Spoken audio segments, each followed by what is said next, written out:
കാസർഗോഡ് തൃക്കരിപ്പൂർ നിയോജക മണ്ഡലം seat Joseph വിഭാഗം കോൺഗ്രസിന് വിട്ടു നൽകിയതോടെ KPCC സെക്രട്ടറി ബാലകൃഷ്ണൻ പെരിയ തൃക്കരിപ്പൂരിൽ UDF സ്ഥാനാർത്ഥിയാകുമെന്ന് സൂചനകൾ.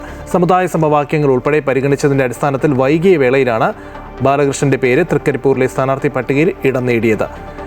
AICC general secretary KC Venugopal, Rajmohan Unnithan MP എന്നിവർ ഉൾപ്പെട്ട ഉന്നത നേതൃത്വത്തിന്റെ പിന്തുണയോടെയാണ് ബാലകൃഷ്ണൻ പെരിയ തൃക്കരിപ്പൂരിൽ സ്ഥാനാർത്ഥിയാകുന്നത്. കാസർഗോഡ് നിന്നും കൂടുതൽ വിവരങ്ങളുമായി അനൂപ് നീലേശ്വരം ചേരുകയാണ്. അനൂപ, തൃക്കരിപ്പൂർ ജോസഫ് വിഭാഗം ഈ കോൺഗ്രസിന് സീറ്റ് വിട്ടു നൽകുന്നു. മാത്രമല്ല, ഇപ്പോൾ ഇതാ പെരിയ ബാലകൃഷ്ണൻ അവിടെ സ്ഥാനാർത്ഥിയാകുമെന്നുള്ള സൂചനകൾ പുറത്തു വരികയാണ്. തീർച്ചയായിട്ടും വലിയ പ്രാധാന്യമുള്ള ഒരു വാർത്തയാണ് KPCC സെക്രട്ടറി ബാലകൃഷ്ണൻ അവിടെ സ്ഥാനാർത്ഥിയാകുന്നത്. ഇതിന് കാരണം ദിവസങ്ങളായിട്ട് ഈ ഒരു സീറ്റ് വിട്ടു നൽകുന്നത് സംബന്ധിച്ച ചർച്ചകൾ ജോസഫ് വിഭാഗവുമായി കോൺഗ്രസ് നടത്തുകയായിരുന്നു.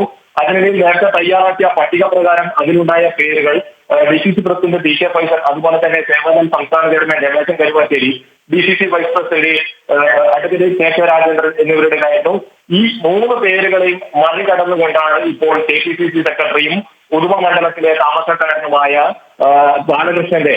പെരിയ ബാലകൃഷ്ണന്റെ പേര് ഇപ്പോൾ സ്ഥാനാർത്ഥിത്വത്തിലേക്ക് ഉയർന്നു വന്നിരിക്കുന്നത്. ഇതിന് AICC general secretary KC Venugopal അദ്ദേഹത്തിന് പരിപൂർണ്ണ പിന്തുണ ഉണ്ടെന്ന വിവരമാണ്, സൂചനകളാണ് നമുക്ക് ലഭിക്കുന്നത്. അതുപോലെ തന്നെ രാജ്മോഹൻ ഉണ്ണിത്താൻ MPയുടെ ആശീർവാദവുമുണ്ട്. തീയ സമുദായ വിഭാഗത്തിൽപ്പെടുന്ന ബാലകൃഷ്ണൻ പെരിയ അവിടെ മത്സരിക്കട്ടെ എന്ന തീരുമാനത്തിലേക്കാണ് എത്തിയിരിക്കുന്നത്. 38% വോട്ടുകൾ ഈ വിഭാഗത്തിന് ഉണ്ടെന്ന കണക്കുകൂട്ടലും ബാലകൃഷ്ണന് ഉന്നത നേതാക്കളുമായുള്ള ബന്ധവുമാണ് ഇപ്പോൾ മറ്റ് 3 പേരുകളെ DCC പ്രസിഡന്റ് ഫൈസലിന്റെ അടക്കം പേരുകളെ മാറ്റിക്കൊണ്ട് ഇപ്പോൾ ഉയർന്നു കേൾക്കുന്നത്.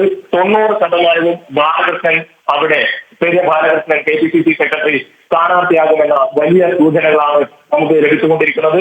ആദ്യ 3 പേരുകൾ PK ഫൈസൽ DCC പ്രസിഡന്റ് ഉൾപ്പെടെയുള്ള പേരുകൾ ഡൽഹിയിലേക്ക് പോകുമ്പോൾ ആ കൂട്ടത്തിൽ ബാലകൃഷ്ണന്റെ പേരുണ്ടായിരുന്നില്ല. പിന്നെ ഈ വലിയ വേളയിലാണ് ബാലകൃഷ്ണൻ ഇടം തേടിയിരിക്കുന്നത്. ശരി, ബാലകൃഷ്ണൻ പെരിയ തൃക്കരിപ്പൂരിൽ UDF സ്ഥാനാർത്ഥിയാകുമെന്നാണ് സൂചനകൾ. അനൂപാണ് വിവരങ്ങൾ നൽകിയത്. അതേസമയം K സുധാകരന്റെ പരസ്യ പിന്തുണയുമായി അണികൾ രംഗത്ത് വരുന്നു. സ്ഥാനാർത്ഥി പട്ടികയിൽ നിന്ന് വെട്ടിയാൽ തെരഞ്ഞെടുപ്പിനെ മുഴുവൻ ബാധിക്കും. സുധാകരൻ സ്ഥാനമോഹിയല്ല എന്നും മത്സരിക്കുന്നതിന്റെ ഗുണം സമീപ മണ്ഡലങ്ങളിലും പ്രതിഫലിക്കുമെന്നും അണികൾ പറയുകയാണ്. സ്ഥാനാർത്ഥിത്വം നൽകാതിരുന്നാൽ കയ്യും കെട്ടി നോക്കി നിൽക്കില്ല എന്നും കോൺഗ്രസിന് അണികൾ മുന്നറിയിപ്പ് നൽകുന്നുണ്ട്.